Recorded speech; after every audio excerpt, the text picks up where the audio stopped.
At the new Plainfield Bacchus Emergency Care Center, we're opening new doors to better health. More than just a 24/7 emergency room, the new center provides services you and your family need to get better, stay healthy, and be well. Choose wisely. Choose Bacchus. I'm going to start with Mr. Stillman and his 90-second opening remarks. Thank you. I want to say good evening, and before I begin, I want to thank the London Day and the Acton Library for sponsoring this, and I want to thank you all for coming. For those who don't know me, I'm married with 2 daughters. I'm a local attorney. I have political experience as the chairman of the Old Saybrook Democrats. I'm also on the Zoning Board of Appeals in my 2nd term, and I basically have some legislative experience on Capitol Hill, working as an intern for several terms, or several sessions, I should say. For the last 18 years, I represent clients in New York City for administrative law violations. People ask me why I'm running for state rep, and obviously Marilyn Giuliano was very well liked, and I agree. I like my opponent, she's a very nice lady, but the problem is I'm a candidate for this office because I think the state's at a very difficult crossroads. More importantly, I don't agree with the direction that my opponent and the state Republicans want to take it. There are a number of important issues, such as personal rights, obviously also the environment, but clearly in this election, the most important issue that's on everybody's mind is the economy, and how do we save Connecticut. So obviously that's what I'm standing for, and I hope you'll enjoy what I have to say. All right, thank you. And Representative Giuliano. Thank you, Paul. Thank you all for being here this evening. I'm Marilyn Giuliano, I'm your state representative, and I'm honored to be your state representative. In the time that I have served as your state representative, you and I have worked together in a very interactive partnership to address the issues that face our towns and our states. I'd like to share with you, though, some of the more recent legislative accomplishments that I've been able to effect up in Hartford. I was able to co-sponsor the Small Business Express package to grow jobs in Connecticut. I hosted the Shoreline's first ever, and I'm quite proud of this, the first ever home-based business networking forum right here in Old Saybrook. I worked with the Department of Transportation and citizen activist groups to devise a sustainable business plan to keep the historic Chester-Hadline Ferry operating on the Connecticut River. I co-sponsored legislation to improve emergency storm response by our utilities companies. I helped to pass changes to the Coastal Management Act that strengthened the rights of shoreline property owners. And I worked for comprehensive education reform to close Connecticut's achievement gap. I look forward to continuing my work for you in Hartford. All right, thank you. And the first question to Representative Giuliano, and that would be on jobs. That's obviously one of the major challenges facing the state. We've had persistent unemployment around the 8% level. So the question is, one, are you satisfied with the progress of the jobs bill you passed? Do you see any need to make any changes in course? And what further legislation might you propose or steps to encourage job growth in Connecticut? Thank you, Paul. I see the jobs bill that we passed as an important but small step. I have to tell you that the House Republican Caucus convened a jobs forum with small businessmen. Sometimes in the legislature has its own thinking, attempts to impose things on people, but we called in business people of all stripes from all parts of the state of Connecticut, and we asked them, what can we do to grow jobs in Connecticut? And that's where the Small Business Express package came from. We created a job creation tax so that employers who hire people off of the employment rolls are given an incentive for that. We have a revolving loan fund and a matching grant program.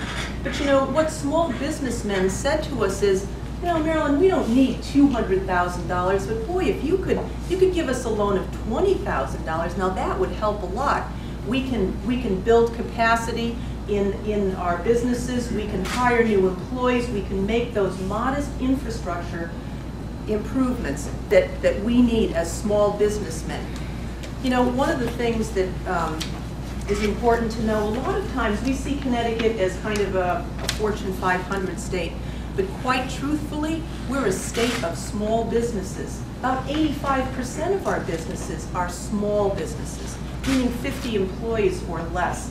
And so that jobs forum, in listening to people, was highly successful. successful. But as I said to Paul, it's a good first step.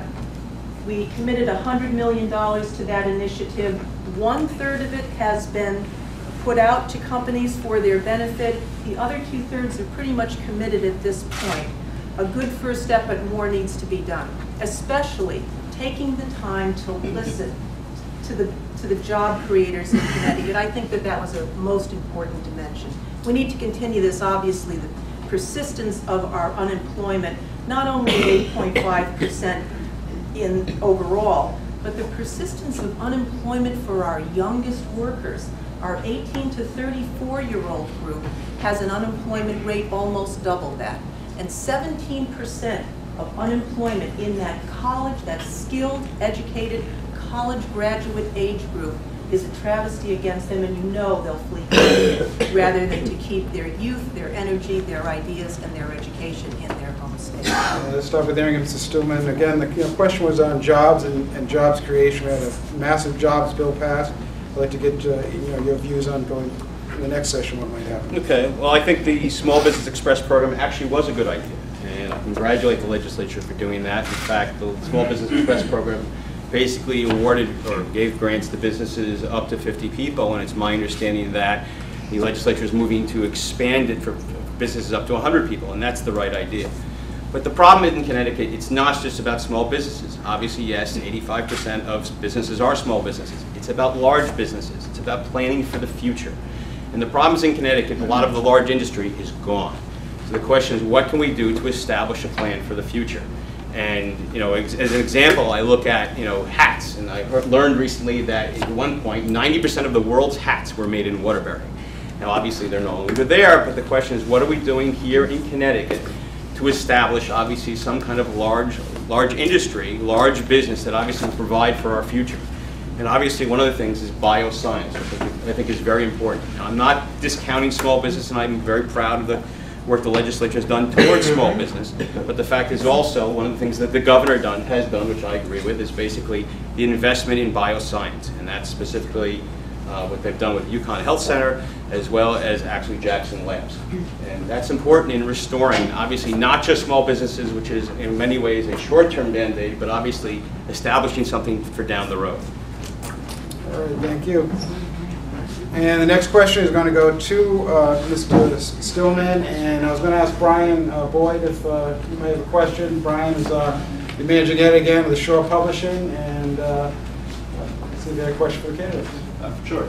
I'll start out with, right now we're just a little over a year over the anniversary of Tropical Storm Irene, which, as we all know, slammed this part of the state.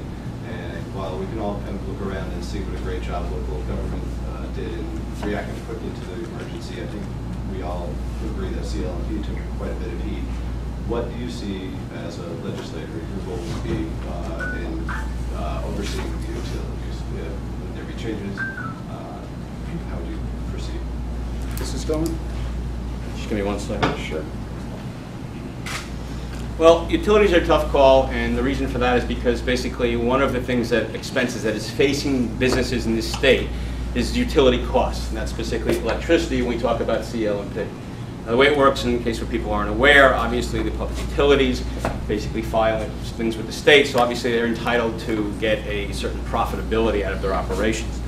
So in terms of Storm Irene, obviously they spent money, and they're going back to the state now asking for for additional monies for future expenses. So clearly, what can we do? In terms of CLMP, obviously, I guess I'm confused as the question is basically, are we looking to punish CLMP? What are we looking to do? I think the fact is obviously CLMP is going to have to make a certain amount of profit, but clearly it has to be some kind of window that obviously in the future, if there are these emergency reparations, something has to be done, that we should establish some sort of buffer, so obviously to compensate the cost without increasing the cost of our utility costs. I mean, clearly utility costs are one of the largest expenses that a lot of businesses face, and we have to make sure that they don't increase. All right, thank you. Representative Giuliano.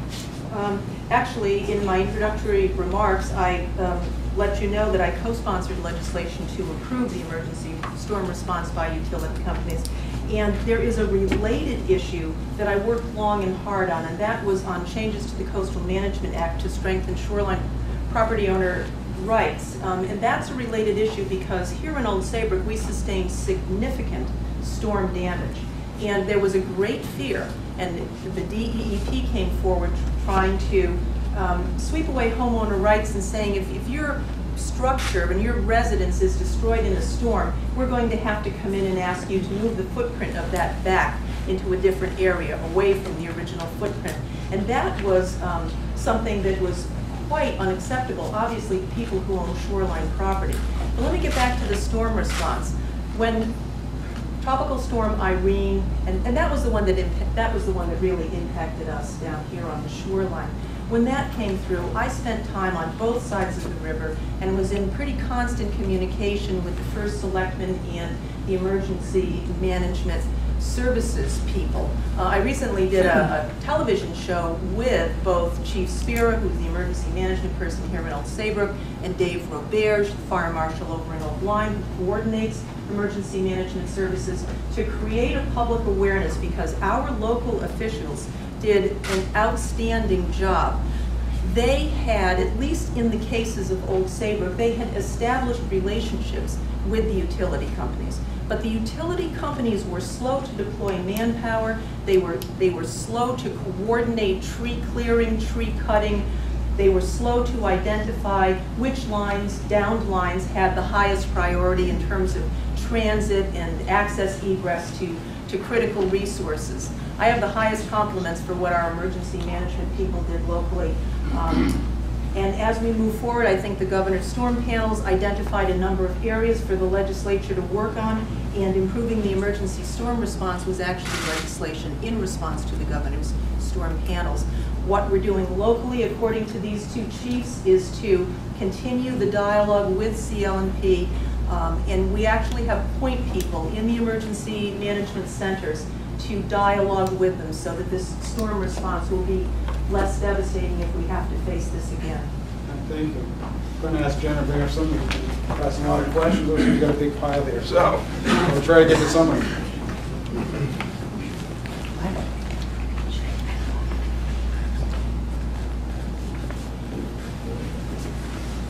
Bear with me.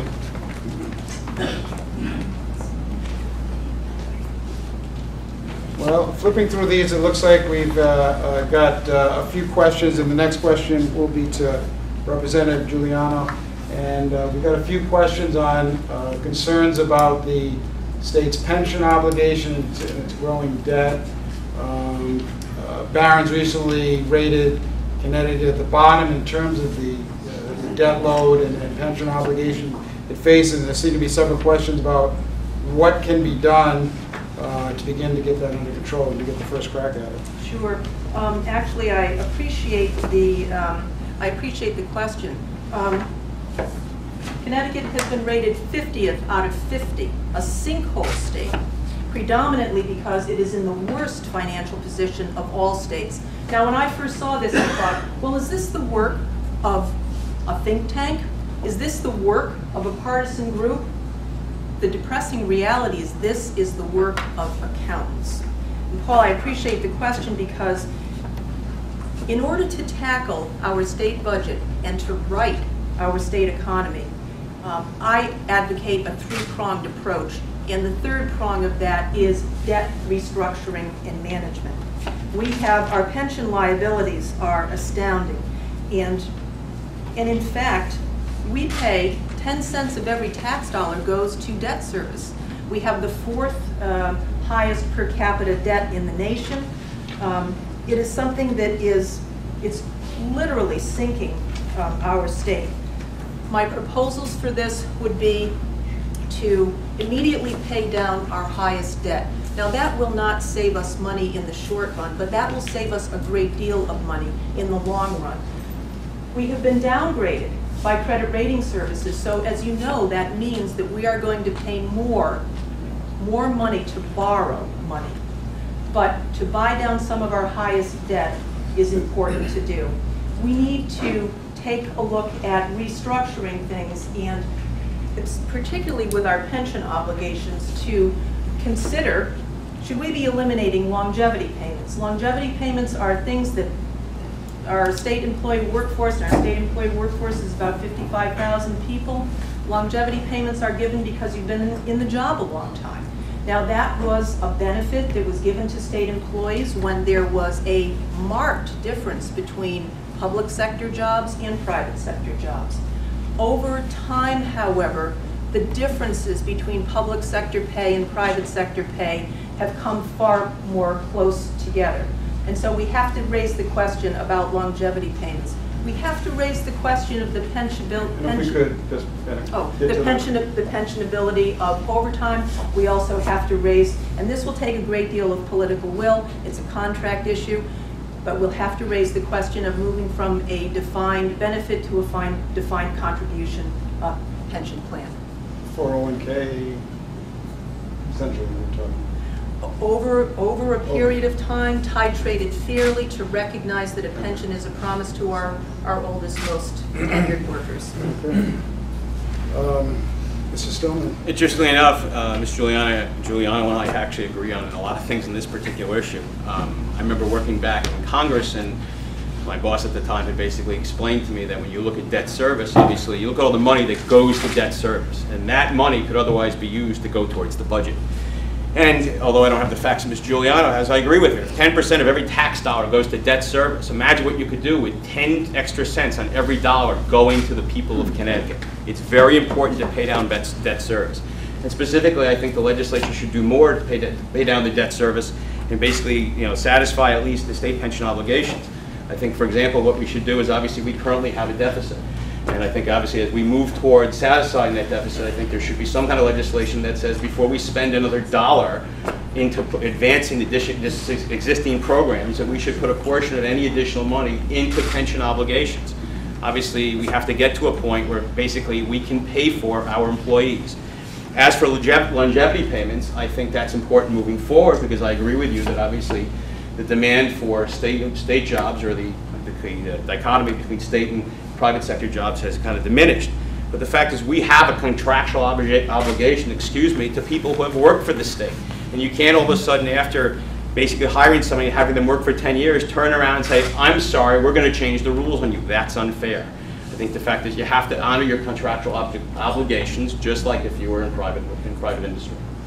But do you support or disagree with the idea of trying through contract and negotiation transitions future workers to some type of no, absolutely. No. Okay, that's not a debate. I'm basically talking about the pension obligations that we have, that obviously they're completely underfunded, and obviously the money that we're putting to debt service should be used and obviously resolved, so basically the money can be put towards the budget and instead just paying the debt. All right, thank you.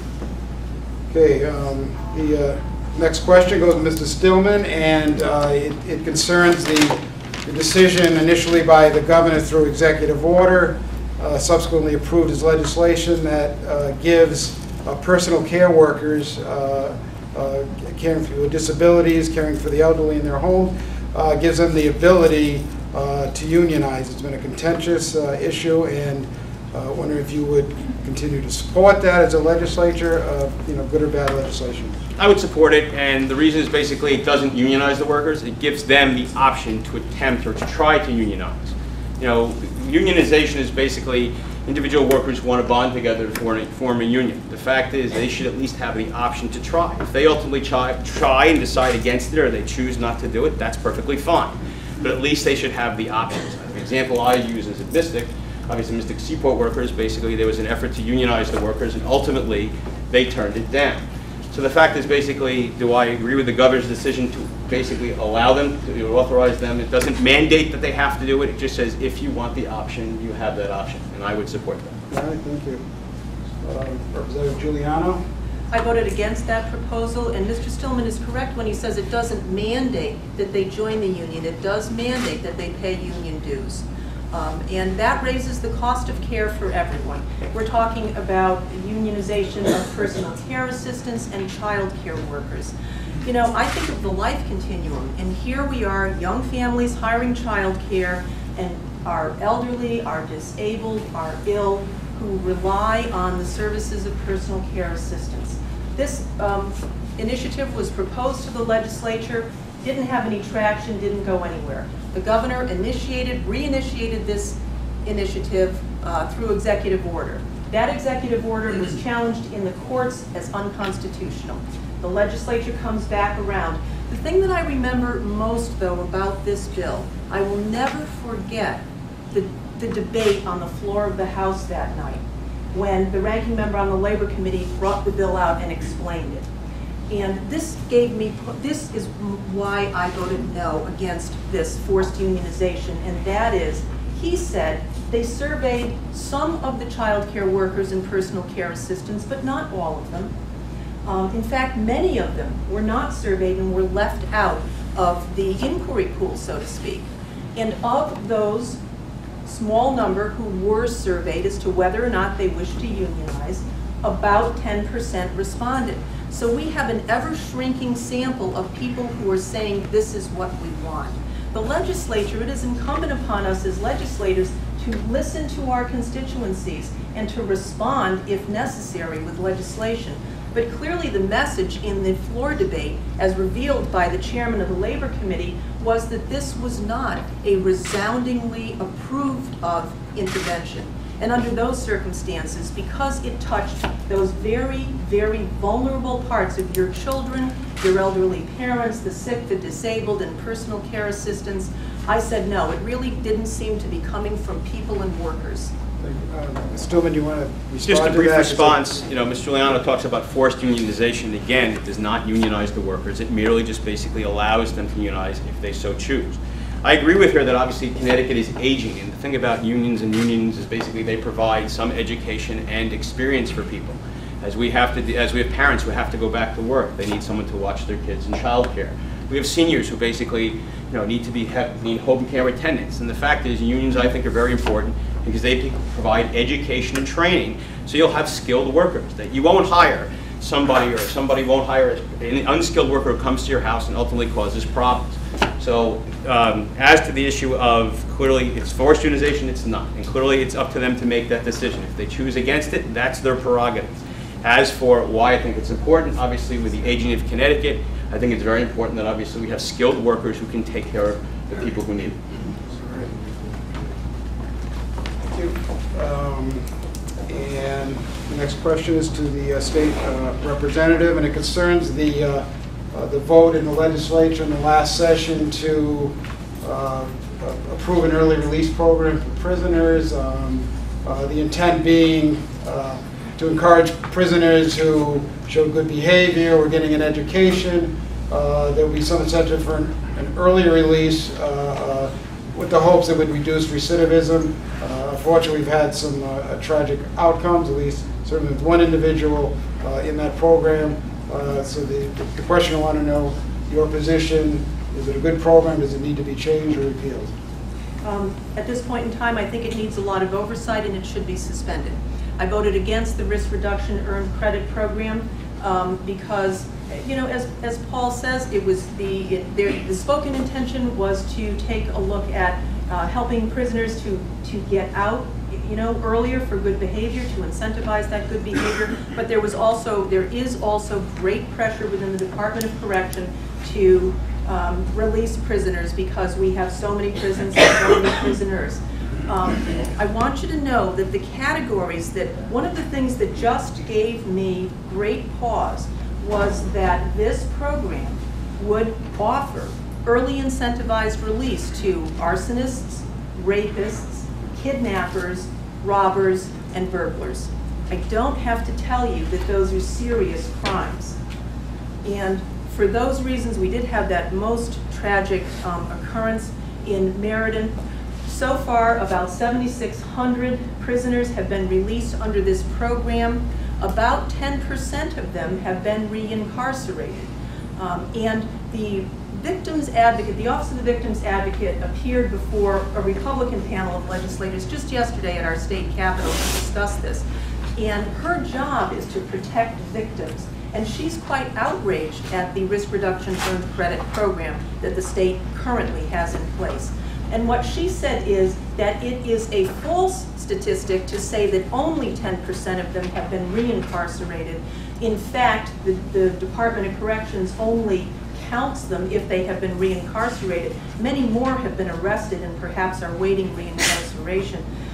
I work as a psychologist, and this initiative reminds me a lot of deinstitutionalization. When we were trying to purge the wards of the mental health hospitals and reintegrate people into society.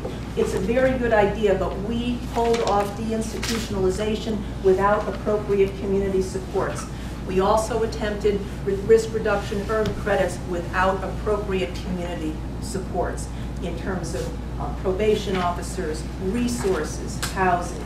It was done in more of a knee-jerk fashion, and it did not earn my vote. Thank you. Mr. Stillman, the early release program. I have issues with the early release program because my understanding and the way it's explained to me is basically it's supposed to encompass only non-violent criminals. And obviously some of the categories that Ms. Giuliano just mentioned certainly would fall under the latter, which is certainly violent.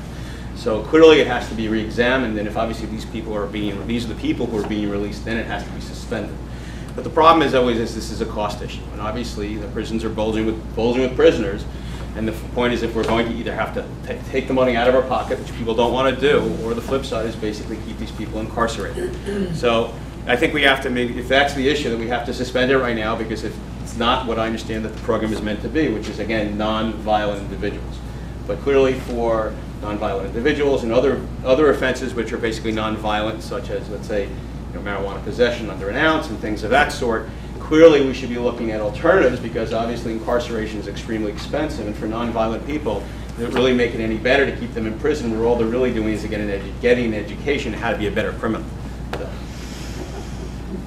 All right, thank you. And the next question goes to Mr. Stillman, and I asked this, we get this question asked a lot with when the first selectmen come in for our interviews, and it's on the prevailing wage program, which is essentially the prevailing wage mandate requires for any government projects over a certain amount of money that you have to pay a prevailing wage, which is essentially a union wage, and it hasn't been adjusted in quite some time. So, question: do you want prevailing wage to stand it is? Would you see any ways of changing it, the position on the prevailing wage mandate? My understanding of prevailing wages is it comes at a certain price level. Basically, if certain packages are above, obviously, a certain price, and obviously prevailing wages kicks in. I think prevailing wages are important, and the reason is basically without it, it's a race to the bottom. When I use construction contracts as an example, with every construction contract, a portion of the contract is basically materials, and a small portion is the labor.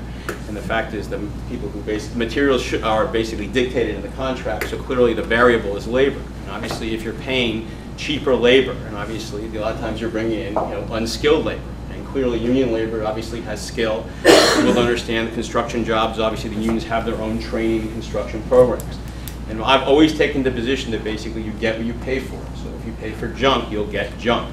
So with, in terms of union projects or state projects, obviously it's very important we get skilled labor. And the example I would give is actually in Lyme and Old Lyme in the school district, the project is actually done by a union labor and union outfit. In fact, when I actually had a moment to talk to the head of the Board of Ed in Old Lyme recently, he said that the project was actually under budget and on time. So clearly, I think prevailing wages is a good thing. Representative Giuliano.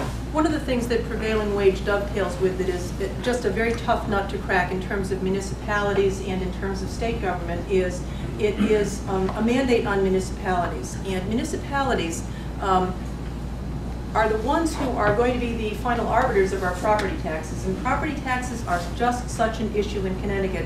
They're very high, and particularly, we have an aging population in Connecticut, and there is a mismatch between the equity in your home and what you can pay for property taxes. So I'm very sensitive to municipal mandates, and prevailing wage is just that. My idea for prevailing wage would be to raise the threshold level on projects so that we're talking about very big projects, so that municipalities have a little bit of flex room and elbow room on smaller initiatives to make their choices, but perhaps not have to pay the types of costs that are associated with all union projects. So my suggestion would be to raise the threshold amount for government projects as a means of reducing one municipal mandate. And I think if I'm correct, it's $400,000 for a new construction project, $100,000 for renovations of the ceilings. You appear both to be for prevailing wage, maybe to different levels. The idea of adjustments, so smaller projects perhaps could be done without going through prevailing wage. No, I think that's a legitimate point. I think the question is obviously, you know, again, there's an existing $400,000 threshold. I think that's very important. Obviously, smaller projects are different, but for large-scale projects, clearly we have to make sure that we've got the best quality people working on it. I mean, I think we should have best quality people working on it anyway. Mm-hmm. But for large-scale projects, we definitely need people, I think, who obviously know this, have the skill to do the job. All right. Next question, Mr. Stillman, and it's. There was a big debate in 2010 when we faced the $3 billion plus deficit hole that had to be filled. $3.5 billion. $3.5 billion. There you go. The approach that finally was approved by the Democratic majority with the governor was a combination of a very substantial increase in taxes and slowing the growth in the budget. The question is, wondered, did you agree with that approach, and how much you proceed if elected to the House? I agree with the approach because it basically spread it around. I mean, obviously, it was a combination of three things. I mean, state unions basically gave back $1 billion. Now, again, that's $1 billion. That's a lot of money. In addition, the government cut the budget by $1 billion, and on top of that, taxes went up by $1 billion. So basically, everybody has to carry the load. Unfortunately, we've been put in this position after years of neglect and basically years of what I call lack of foresight. And so the fact is, unfortunately, we have to fix the problem. You know, debt, as you know, is a major issue for a lot of people. And obviously, we have to make sure that we put our house in order. Now, obviously, the debt, which was once deficit was $3.5 billion, I think this year is projected to be $144 million. So obviously, and it's only less than 1% of the existing budget. Clearly, we're going in the right direction. So, but the question is, what would I do for the future? Obviously, if we had another $3.5 billion deficit, then I'd probably have to do the same thing. And moving forward, obviously, again, I'm very concerned about new spending. I don't want to raise any taxes. Obviously, the tax burden in Connecticut is very, very high. The problem is basically we need the taxes because taxes are what pay all the services that we require. So the point is, if we cut taxes, then we have to find a way to pay for things, and certainly we don't want to issue new debt if possible. Representative Giuliano, shared sacrifice, close the budget gap. Shared sacrifice, really, I believe the governor, when he first said it, when I read the details of the labor concessions, I could no longer separate rhetoric from reality. 180 million in quote-unquote savings from employee suggestion box, 150 million in health care costs for a wellness program, and 96% of people sign up for it, no savings there. The suggestion box didn't work out. There was an issue of, there was his rhetoric of shared sacrifice and the reality that we were not able to quantify those savings in real dollars as a way of assisting Connecticut state budget. I oppose 77 new taxes, 77 new taxes, and a retroactive income tax that was held until the third quarter of the year, and the catch-up was murder on a lot of people. In a protracted recession, such as what we are in, that level of taxation is the wrong move to stimulate investment into the economy, to stimulate discretionary spending. You know, we're hearing in the Connecticut Economist, in a report that was just released by UConn just this week, that bars and restaurants are all complaining business is down. Well, why is that? People don't have the discretionary incomes to go out and eat or have a drink or sit and look at, and with us we have the ability to sit and look at the ocean. It's a wonderful place to be. People don't have the money to do it. When you take out of people's pockets so extensively, two things happen. They can't spend or reinvest into the economy and help to work this thing through, and we have no place left, no further pockets to pick as a legislature, because in addition to this excessive taxation, spending actually went up. And we are faced with yet another deficit. You know, we brought the income tax on 20 years ago. The deal there was, you know, this is a terrible kind of a thing. but it's just going to make all the difference and it's going to solve our financial problems. It has not. It has been a credit card for over expenditure for the duration of that period. We need to rein in spending.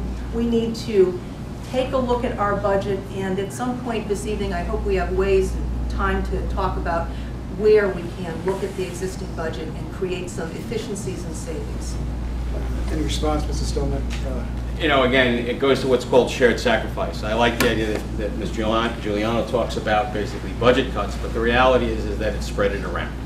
And the fact is that basically it came from state employees, it came from people, and it obviously, it came from people and it also came from budget cuts. So basically, it was shared sacrifice. And the fact is, you know, I understand the fact that people don't like to deal with it, but this is a situation when you're facing a $3.5 billion deficit.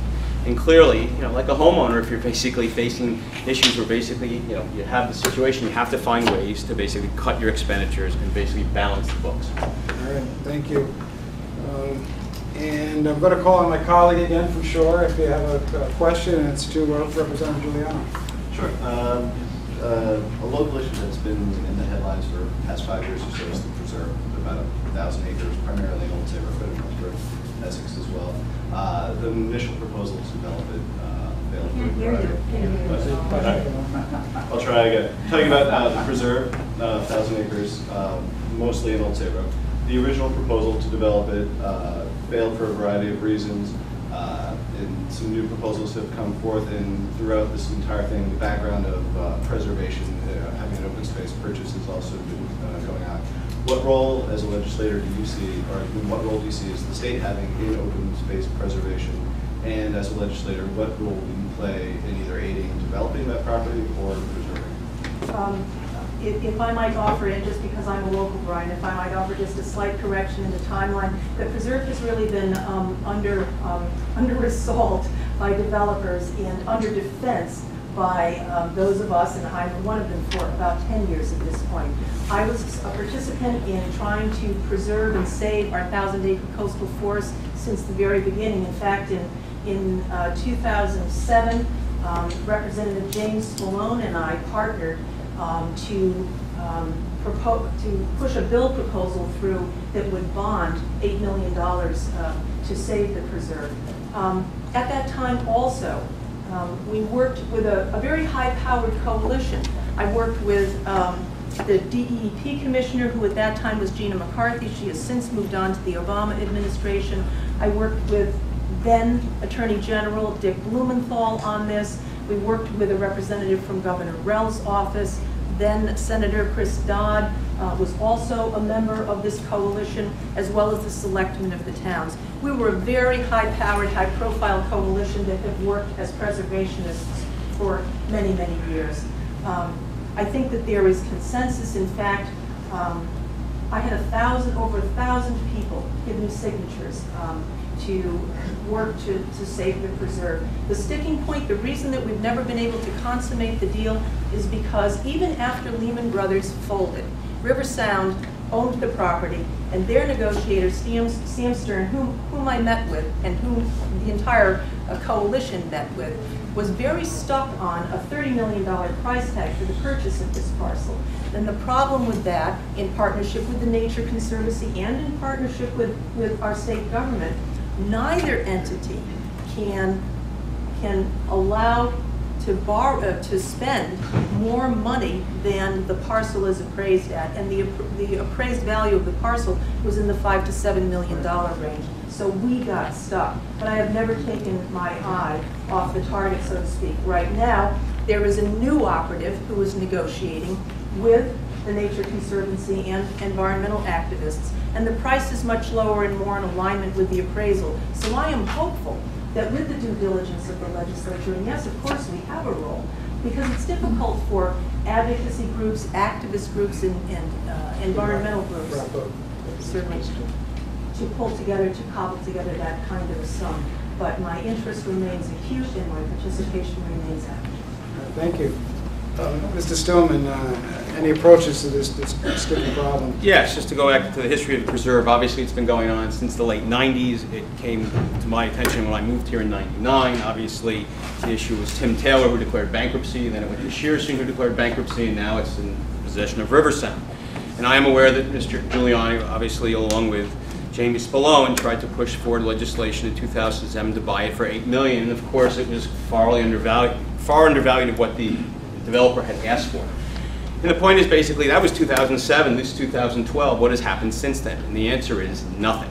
So the problem is we haven't done anything. And there's things we can do legislatively. Specifically, I want to create a legislative zone.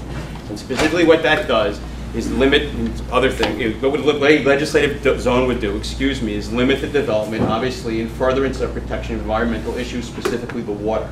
The preserve sits on top of the watershed for Essex, Old Saybrook, and Westbrook. If the water gets polluted, all the people who live in the area will have to get municipal water, which will end up costing the state hundreds of millions of dollars. So clearly the fact is, I agree that something has to be done, and nothing has been done. So I would argue we have to create a legislative zone. It's been done before. It currently exists in Old Saybrook along the Connecticut River. In fact, it's the Lower Connecticut River Development Commission. And the point is we can do something very similar for the preserve. And I'm sorry, let's go back. Obviously, that would also additionally force the developer to cooperate in trying to sell the property at a fair market value, not the $30 million that they initially wanted to sell. If you could just very narrowly, that issue of legislative action that would perhaps incentivize the developer to cooperate The bond authorization exists today, and as it stands, there is a new negotiator, and right now the legislature stands in abeyance deliberately because the money is there if the deal can be consummated, and the environmental groups are leading the charge with that in concert with the Nature Conservancy. And I'm hopeful with a change of personnel that the price will come down, and likely, and I hope we're not speaking out of school and we jinx the negotiations in any way. However, I believe that we're verging on some consummation. Thank you. Mrs. Stillman, we've got several questions tonight on looking to the candidates for any ideas as they look at the $18 billion state budget for improving efficiencies, programs perhaps we don't need. Several questions asked for ideas you might bring to Hartford to try to improve efficiency and perhaps cut costs. Well, obviously they always talk about regionalization, and obviously I think that's a good idea to regionalize certain services. I wouldn't make it mandatory because obviously each town has individual character, and to require regionalization among all the towns for everything, I think basically forces the town to lose a lot of its individuality. However, there are some things that we can do to regionalize certain things. I know that, for example, they have an animal shelter in Clinton, Killingworth, and I believe Westbrook as well. These are ways that towns can share costs and obviously reduce the costs overall. However, if someone asks me what is my primary idea for going to Hartford, and that is creating some kind of a state loan guarantee program. And what that is basically, obviously everybody's aware with mortgages and the mortgage problems that occurred since of 2008. Obviously Fannie Mae used to create loan guarantees to back federal loans that allowed people to get loans from banks, and obviously they backed it to make sure that people could get it. And banks basically said if you fulfilled certain requirements, then they were able to give you the loan and basically insured by the government. That was a real problem. Fannie Mae existed, by the way, since 1938. So the point is the problem is ultimately collapsed, and there was tremendous problems because of deregulation, and more importantly, basically what happened is people were making bad loans, the appraisal prices were too high, and clearly it destroyed the housing market. Jobs in this state, jobs in general, a good portion of it are related to housing markets. So it's very important to restore the housing market here in Connecticut. Here in Old Saybrook, house prices have dropped in some places more than 50% from what they are valued at the highest. And unfortunately, during the revaluation, which occurred about the same time, people's houses are now priced more than double what they're actually worth. So my goal, my objective, my primary legislation that I would present to Hartford is to basically do something to provide some kind of loan guarantee, even on a state level. I've actually had the opportunity to talk to the legislative banking chairman and we've actually discussed it. He thinks it's a terrific idea, and he wants to explore it further. So I think this is something that we could do. Obviously, it would increase jobs, and probably the most important piece of legislation that we could bring up to Hartford. Okay. Representative Giuliano, there's a couple of things there. The original question on what might be done to try to improve efficiencies, save money in the state, your challenge pointed to regionalization, but he also elaborated with his idea for a loan guarantee program to try to get the housing market going. So I'll let you take those in the order you see fit. Very good. In terms of finding efficiencies in state government, one of the things that we have not really looked at thoroughly yet, we have long suspected that there is a good deal of fraudulent activity going on is in human services fraud recovery. We know nationally that in human services there is about a 15% rate of fraud occurring, and that's a conservative estimate. You know, human services costs take up a good portion, a large portion of our state budget, and yet we have never been conscientious about investigating that. My idea for that would be to create an RFP through the request for proposal through the Department of Administrative Services. There are fraud detection companies out there. We have them everywhere. We don't have to increase state infrastructure or personnel. We can give them a percentage of the amount recovered. But estimates that I have heard are in the $400 million range in terms of fraud recovery possibilities. That is a huge untapped pool of potential savings that we can find in a budget. And finding savings in a budget is a difficult thing to do. In the governor's budget, he funded 166 vacant positions. Over the course of the biennium, that's about $21.6 million more found money. If the positions are vacant, I don't know why they were funded. If the money is there, it can be diverted back to reducing your tax burdens. I would expand the use of nonprofits to provide quality community services. Again, if we can offer a service that does it well and does it for less, we should. I would also suggest privatizing mental health services, medical services, and food services within our very massive Department of Corrections. I think all of those areas are ripe for efficiencies and finding new monies that we have overlooked to date. All right, thank you.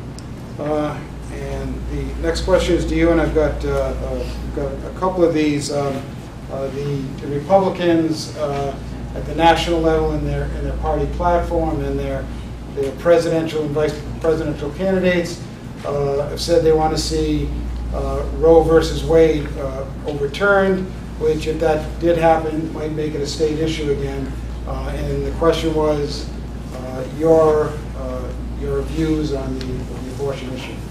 Well, I think it's very interesting that this issue is coming up again.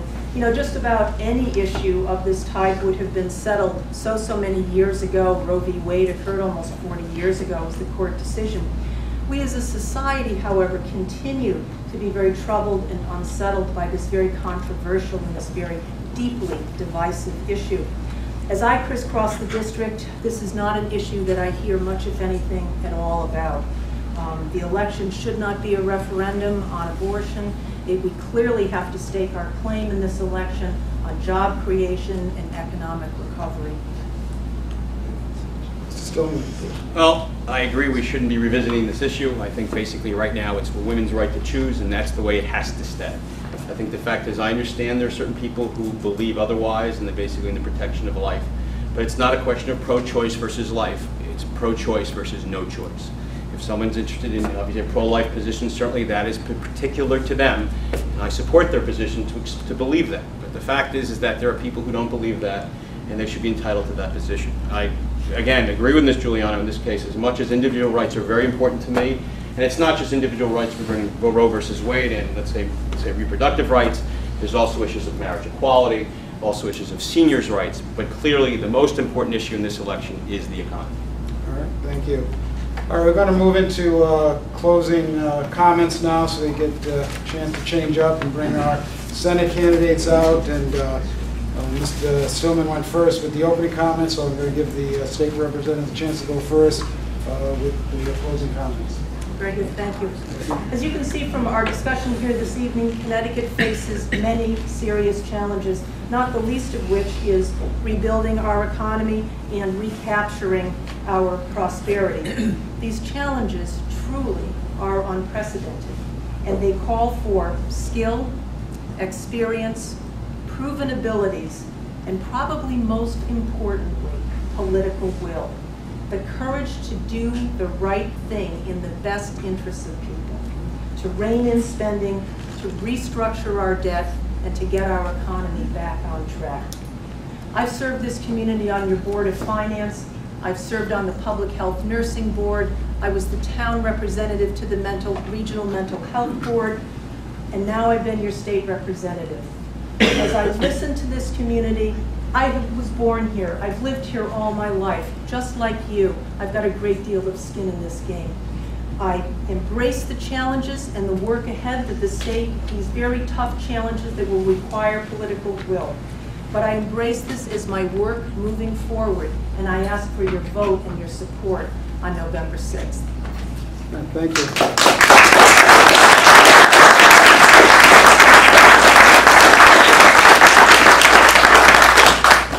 Stillman. All right. I want to thank Ms. Giuliano. I want to thank the day. I want to thank everyone for showing up here tonight. Basically, in looking at obviously where Connecticut is going, I think the problem isn't for the last 20-so-odd years. We've basically skating by and dealing with just the problems existing, not really establishing a vision for the future. I think in many respects I give the governor credit that basically came in and he established a vision for the future and he's moving towards it. Clearly, we have to look towards the future. This election is not about the next 2 years. It's about the next 2 decades. Obviously, Connecticut is getting older. We have to be prepared for the future. In addition to that, we have to look forward to how we are establishing our economy for the future. It's not just about small business. It's about establishing industry that will last us for decades. Not just the next 5 years, but the 10, 20, and 30 years. Obviously, we live here. We want to stay here. We like it here. I don't have as much history in Old Saybrook as Ms. Giuliano does. I hope to by the time I'm done. So basically, I think it's very important to establish where we are. Obviously, we need to reinforce the business that we have here as well, and establish new industry is very important. And one thing we really didn't get to talk about was business costs. I know obviously we discussed a few things, but we need to basically, we've talked about taxes, but we haven't talked about things like energy, insurance, and obviously those are things we have to address in the future.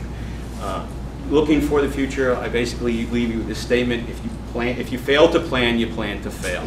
And unfortunately, in looking towards Connecticut down the road, we have not really made a strong plan for the future. And I hope you will elect me, because obviously one of the things we'll make sure we do is have a strong plan for Connecticut for the next 2 decades. Thank you very much. Thank you.